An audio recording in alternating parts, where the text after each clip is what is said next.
ఈ ప్రపంచంలో ఫస్ట్ కనిపెట్టిన ఫోర్స్ ఏమిటంటే గ్రావిటేషనల్ ఫోర్స్. దీన్ని న్యూటన్ కనిపెట్టారన్న విషయం మీ అందరికీ తెలుసు. ఆయన ఈక్వేషన్స్ యూజ్ చేసే మనం ఈ గ్రావిటేషనల్ స్ట్రెంగ్త్ క్యాలిక్యులేట్ చేస్తున్నాం. ఒక రాకెట్ ను ఏ పాత్ లో లాంచ్ చేయాలి, ఎంత స్పీడ్ లో లాంచ్ చేయాలి అనే విషయం ఆ రాకెట్ మీద యాక్ట్ చేసే గ్రావిటీ మీద డిపెండ్ అయి ఉంటుంది.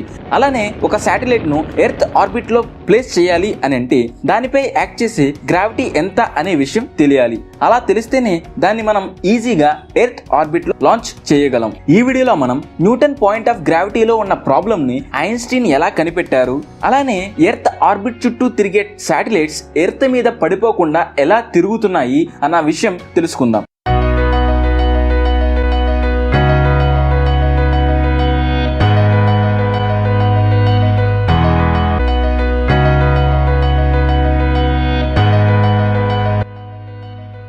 గ్రావిటీను యాక్యురేట్ గా క్యాలిక్యులేట్ చేసిన న్యూటన్ కు అసలు గ్రావిటీ ఎలా క్రియేట్ అయిందన్న విషయం తెలియలేదు. చివరి వరకు దానిపై రీసెర్చ్ చేసి ఆయన దాన్ని కనిపెట్టలేకపోయారు. అది తెలుసుకోవడానికి మనం 200 సంవత్సరాలు వెయిట్ చేయవలసి వచ్చింది. 20th సెంచరీలో స్విస్ పేటెంట్ ఆఫీస్ లో ఒక క్లర్క్ పనిచేసేవారు. ఆయన పగలు ఆ ఆఫీస్ వర్క్ చూసుకుని రాత్రి లైట్ యొక్క బిహేవియర్ మీద రీసెర్చ్ చేసేవారు. ఆయన 26వ వయసులో స్పెషల్ రిలేటివిటీ థియరీ అనే పేపర్ ను సబ్మిట్ చేశారు. ఇప్పటికే మీకు అర్థమై ఉంటుంది ఆయన ఎవరు అని. ఆయనే ఆల్బర్ట్ ఐన్స్టీన్. ఆయన ఆ పేపర్ లో ఏం చెప్పారంటే లైట్ స్పీడ్ కాన్స్టెంట్ అని, అలానే ఏ ఆబ్జెక్టివ్ కూడా ఆ స్పీడ్ లోంచి ఎగ్జిట్ అవ్వలేదు అని. ఈ థియరీని బేస్ చేసుకుని న్యూటన్ యొక్క పిక్చర్ ఆఫ్ గ్రావిటీలో ఒక తప్పు ఉంది అని ఐన్స్టీన్ చెప్పారు. ఇది మీకు అర్థం కావడం కోసం నేను ఒక ఎగ్జాంపుల్ చెప్తాను, అది మీరు ఇమాజిన్ చేసుకోండి. సోలార్ సిస్టమ్ లో ఉన్న అన్ని ప్లానెట్స్ సన్ చుట్టూ తిరుగుతాయని మనందరికీ తెలుసు. సడన్ గా సన్ అక్కడి నుంచి మాయమైపోయాడు అని అనుకోండి. అప్పుడు న్యూటన్ పిక్చర్ ఆఫ్ గ్రావిటీ ప్రకారం సన్ డిసపియర్ అయిన వెంటనే ప్లానెట్ రివాల్వ్ అవడం ఆగిపోతాయి, స్పేస్ లో స్ట్రైట్ లైన్ లో ట్రావెల్ అవుతాయి. అంటే న్యూటన్ పిక్చర్ ఆఫ్ గ్రావిటీ ప్రకారం రెండు ఆబ్జెక్ట్స్ ఎంత దూరంలో ఉన్నా గానీ వాటి మధ్య ఉండే గ్రావిటేషనల్ ఇంపాక్ట్ అనేది ఇన్స్టంటేనియస్. ఎర్త్ కు సన్ కు ఉన్న డిస్టెన్స్ మనందరికీ తెలుసు, అది 93 billion miles. Sun light earth కు రీచ్ అవ్వడానికి అరౌండ్ 8 మినిట్స్ టైం పడుతుంది. అలానే సన్ డిసపియర్ అయితే దానివల్ల ఫామ్ అయ్యే డార్క్నెస్ ను మనం ఫీల్ అవ్వడానికి అరౌండ్ 8 మినిట్స్ పడుతుంది. అలానే లైట్ స్పీడ్ నుండి ఏ ఆబ్జెక్ట్ కూడా ఎగ్జిట్ అవ్వలేదు అని ఐన్స్టీన్ ప్రూవ్ చేశారు. విచ్ మీన్స్ గ్రావిటీ కూడా లైట్ కంటే స్పీడ్ గా ట్రావెల్ చేయలేదు. అలా ఉన్నప్పుడు సన్ మాయమైపోతే దాని డార్క్నెస్ నే మనం ఫీల్ అవడానికి 8 మినిట్స్ పడుతుంది కదా. లైట్ స్పీడ్ ని ఏది క్రాస్ చేయలేదు కాబట్టి మనం గ్రావిటీని కూడా ఫీల్ అవడానికి ఇంచుమించుగా అదే టైం పడుతుంది. కానీ న్యూటన్ చెప్పేది ఏంటంటే రెండు ఆబ్జెక్ట్స్ మధ్య ఉండే గ్రావిటేషనల్ ఇంపాక్ట్ అనేది ఇన్స్టంటేనియస్ అని. ఇదే న్యూటన్ పిక్చర్ ఆఫ్ గ్రావిటీలో ఉన్న ప్రాబ్లం అని ఐన్స్టీన్ ప్రూవ్ చేశారు. దీన్ని బేస్ చేసుకుని గ్రావిటీ అంటే ఏమిటి, అది ఎలా వర్క్ అవుతుంది అన్న విషయం ఐన్స్టీన్ చెప్పారు. అలానే దానికి సంబంధించిన జనరల్ థియరీ ఆఫ్ రిలేటివిటీ అనే పేపర్ ను ఐన్స్టీన్ సబ్మిట్ చేశారు. దీని ప్రకారం సన్ డిసపియర్ అయ్యే ఎక్స్పెరిమెంట్ చూస్తే gravity and light same speed లో ట్రావెల్ అవుతాయి. సో సన్ డిసపియర్ అయిన 8 మినిట్స్ కు మనం డార్క్నెస్ ని ఫీల్ అవుతాం.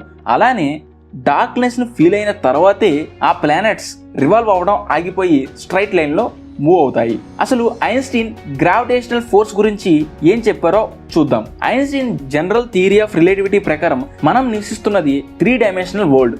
అంటే మనం ఎవరినైనా కలవాలి అని అంటే ఒక 3 డైమెన్షనల్ అడ్రస్ ఇవ్వాలి. రాజమండ్రి షెల్టన్ హోటల్లో 2nd ఫ్లోర్ అనేది ఒక 3 డైమెన్షనల్ లొకేషన్. కానీ నేను ఈ ప్లేస్ లో నా ఫ్రెండ్ ను మీట్ అవ్వాలని అనుకుంటే ఈ అడ్రస్ తో పాటు నేను టైం కూడా చెప్పాల్సి వస్తుంది. అంటే Rajahmundry Sheldon hotel 2nd floor లో మార్నింగ్ 9:30కి కలుద్దామని. మనం నివసించేది 3 డైమెన్షనల్ స్పేస్, 1 డైమెన్షనల్ టైం. దీన్ని మనం 4 డైమెన్షనల్ స్పేస్ టైం అని చెప్తాం. ఒక విషయాన్ని ఇమాజిన్ చేసుకుని దాన్ని థాట్ ఎక్స్పెరిమెంట్ చేయడంలో ఐన్స్టీన్ జీనియస్ అనే చెప్పాలి. ఈయన 4 డైమెన్షనల్ స్పేస్ టైం ను ఒక ఫ్యాబ్రిక్ లాగా ఎజ్యూమ్ చేసుకున్నారు. దీన్ని 4 డైమెన్షనల్ స్పేస్ ఫ్యాబ్రిక్ అని ఆయన చెప్పారు. ఫర్ ఎగ్జాంపుల్ మనం ఒక బకెట్ పైన ఫ్యాబ్రిక్ క్లాత్ ను ప్లేస్ చేసి దాని మధ్యలో ఏదో ఒక ఆబ్జెక్ట్ ని ప్లేస్ చేస్తే అది ఏమైతుందంటే కిందకి బెండ్ అవుతుంది. ఇప్పుడు దాని ఎడ్జ్ లో అంటే చివరన ఒక ఆబ్జెక్ట్ ని ఉంచితే అది మధ్యలో ఉన్న ఆబ్జెక్ట్ వైపుకి మూవ్ అవుతుంది. దీన్నే గ్రావిటీ అని అంటాం. ఐన్స్టీన్ చెప్పింది ఏంటంటే గ్రావిటీ బేసిక్ గా ఇలా వర్క్ అవుతుంది అని. అలానే ఆ క్లాత్ చుట్టూ ఒక కాన్స్టెంట్ స్పీడ్ లో ఒక ఆబ్జెక్ట్ ని రివాల్వ్ చేస్తే అది క్లాత్ మధ్యలో ఉన్న ఆబ్జెక్ట్ చుట్టూ తిరగడం స్టార్ట్ చేస్తుంది. ఇలా అది ఆ ఆర్బిట్ లో తిరగడం మొదలవుతుంది. ఇలానే ప్లానెట్స్ రివాల్వ్ అవుతున్నాయని ఐన్స్టీన్ చెప్పారు. ఈ ఫ్యాబ్రిక్ బెండ్ అవడం వల్ల ఒక ఆబ్జెక్ట్ ఇంకో ఆబ్జెక్ట్ ను అట్రాక్ట్ చేసుకుంటుంది లేదా దాని ఆర్బిట్ చుట్టూ తిరిగేలా చేస్తుంది. ఇలానే 4 డైమెన్షనల్ స్పేస్ ఫ్యాబ్రిక్ కూడా వర్క్ చేస్తుంది. దీనివల్ల మనం గ్రావిటీని ఫీల్ అవుతున్నాం. ఫర్ ఎగ్జాంపుల్, మన ఎర్త్ ఎక్కువ మాస్ ఉన్న ఆబ్జెక్ట్ కదా, దీనివల్ల 4 డైమెన్షనల్ స్పేస్ ఫ్యాబ్రిక్ లో ఒక బెండ్ ఏర్పడుతుంది. దీనివల్ల మూన్ భూమి చుట్టూ తిరుగుతుంది. ఇలా ఇది బెండ్ చేయడం వల్ల అన్ని ఆబ్జెక్ట్స్ ను భూమి తన వైపుకి లాక్కుంటుంది. అదే gravity. Einstein general theory of రిలేటివిటీలో ఇదే చెప్పారు. స్పేస్ ఫ్యాబ్రిక్ బెండ్ అనేది మాస్ ఆఫ్ ఆబ్జెక్ట్ మీద డిపెండ్ అయి ఉంటుంది. మనం డైలీ యూజ్ చేసే ప్లేట్, కంప్యూటర్, చైర్, ఫర్నిచర్ ఇవన్నీ కూడా స్పేస్ ఫ్యాబ్రిక్ ను బెండ్ చేస్తాయి, కానీ చాలా చిన్నగా. ఎర్త్ మాస్ ఎక్కువ అవడం వల్ల అది ఎక్కువగా బెండ్ అవుతుంది. అలానే సన్ ఎర్త్ కంటే ఎక్కువ మాస్ ఉండడం వల్ల అది ఇంకా స్పేస్ ఫ్యాబ్రిక్ ని బెండ్ చేస్తుంది. అందువల్లే 9 గ్రహాలు సన్ చుట్టూ తిరుగుతున్నాయి. బ్లాక్ హోల్ తీసుకుంటే బ్లాక్ హోల్ సన్ కంటే కూడా అది ఎక్కువ మాస్. సో అందువల్ల ఇది స్పేస్ ఫ్యాబ్రిక్ ని చాలా ఎక్కువగా బెండ్ చేస్తుంది. అందుకే బ్లాక్ హోల్ లో గ్రావిటీ ఎక్కువ ఉంటుంది. సో ఇప్పుడు మీకు గ్రావిటీ గురించి ఒక ఐడియా వచ్చి ఉంటుంది. ఇంత ఎఫెక్టివ్ అయిన గ్రావిటీని కూడా తట్టుకుని శాటిలైట్స్ కింద పడకుండా ఎర్త్ ఆర్బిట్ లో ఎలా తిరుగుతున్నాయో తెలుసుకుందాం. ఫర్ ఎగ్జాంపుల్, మన ఎర్త్ లో గ్రావిటీ లేదు అని అనుకుందాం. అలా ఉన్నప్పుడు ఒక బాల్ ని మనం హారిజంటల్ గా విసిరితే అది అలా హారిజంటల్ గానే ట్రావెల్ అవుతుంది, ఎక్కడా కింద పడదు. కానీ మన ఎర్త్ లో గ్రావిటీ ఉంది కదా. ఇదే ఎక్స్పెరిమెంట్ ని గ్రావిటీ ఉన్నప్పుడు చేస్తే ఆ బాల్ కొంత దూరం వెళ్ళి కింద పడిపోతుంది. అది కూడా సడన్ గా కింద పడదు, కొంత దూరం ట్రావెల్ అయిన తర్వాత ఒక కర్వ్డ్ షేప్ లోనే కింద పడుతుంది. అది మనందరికీ తెలుసు ఎర్త్ సర్క్యులర్ షేప్ లో ఉంటుందని. ఇలా సర్క్యులర్ షేప్ లో ఉంది అని అంటే దానికి కొంత కర్వేచర్ కూడా ఉంటుంది. ఇప్పుడు ఈ ఎర్త్ కర్వేచర్ లో ఈ బాల్ ట్రావెల్ అయ్యేలా చేస్తే ఏమవుతుందో చూద్దాం. అసలు ఎర్త్ కర్వేచర్ అంటే ఏంటో చూద్దాం. మన ఎర్త్ రౌండ్ షేప్ లో ఉంటుందని అందరికీ తెలుసు.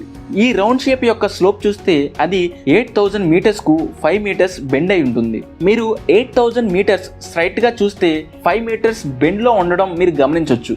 ఇలా ప్రతి 8000 మీటర్స్ కు 5 మీటర్స్ బెండ్ అయ్యి ఎర్త్ ఉంటుంది. ఇలా అది ఫైనల్ గా రౌండ్ షేప్ గా ఫామ్ అవుతుంది. మనం విసిరే బాల్ ఎర్త్ కర్వేచర్ ని మ్యాచ్ అవ్వాలి అని అంటే ఆ బాల్ 8000 మీటర్స్ ట్రావెల్ అయ్యి 5 మీటర్స్ బెండ్ అవ్వాలి. ఇలా అయితేనే ఎర్త్ కర్వేచర్ కు అది ఈక్వల్ గా మారుతుంది. అలా చేయాలి అంటే మనం బాల్ ను ఎంత స్పీడ్ తో విసరాలి అనే విషయం తెలియాలి. జనరల్ గా ఫ్రీ ఫాలింగ్ ఆబ్జెక్ట్ యొక్క ఫార్ములా మనకు తెలుసు. అది ½ GT². ఇక్కడ G అంటే గ్రావిటేషనల్ ఫోర్స్, T అంటే టైం. ఎర్త్ యొక్క గ్రావిటేషనల్ ఫోర్స్ చూస్తే అది 9.81 మీటర్ పర్ సెకండ్ స్క్వేర్. ఒక సెకండ్ కు ఈ ఫ్రీ ఫాలింగ్ ఆబ్జెక్ట్ ఎంత ఫాల్ అవుతుంది అని చూస్తే ఈ T ప్లేస్ లో 1 సబ్స్టిట్యూట్ చేయాలి. ఇలా చేస్తే దాని ఆన్సర్ 5 మీటర్స్.